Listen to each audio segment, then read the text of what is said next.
Sadə ədədlərə aid belə bir maraqlı suala baxaq. P, Q və R sadə ədədlərdir və aşağıdakı bərabərlik ödənir.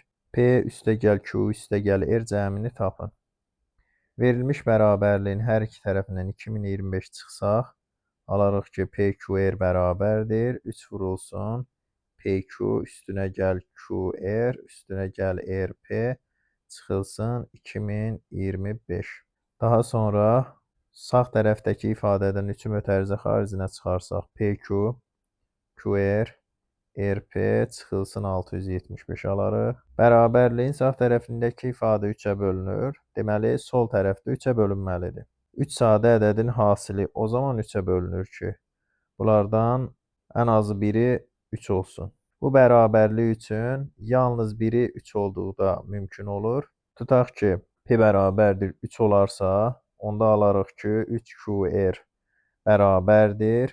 3 vurulsun 3QR üstəgəl 3R çıx 675. Sadələşdirsək, alarıq ki, QR bərabərdir 3Q üstəgəl QR üstəgəl 3R çıx 675. QR-ləri islah edib 3-ü mötərizə xaricinə çıxarsaq alarıq 3 vurulsun Q üstəgəl R bərabərdir 675. Buradan da tapırıq ki, Q və R-in cəmi bərabərdir 225.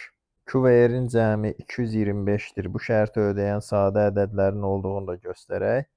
Həqiqətən də iki sadə ədədin cəmi tək ədəd o zaman olar ki, bu sadə ədədlərdən biri cüt, yəni 2 olsun. Onda ya Q 2-dir, ya da R 2-yə bərabərdir. Q 2 olarsa R 223 olacaq və tərsinə Q 223 olarsa R 2 olmalıdır. Beləliklə, P bərabərdir 3-dürsə, digər ikisi 2 və 223 qiymətlərindən biri olacaq. Oxşar qayda ilə Q bərabərdir 3 olarsa, P və R dəyişənlərindən biri 2, biri 223 olacaq.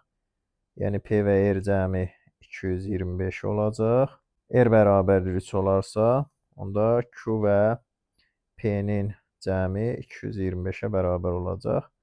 Hər üç halda P, Q və R ədədlərinin cəmi 3 üstünə gəl 225 bərabərdir 228 olur.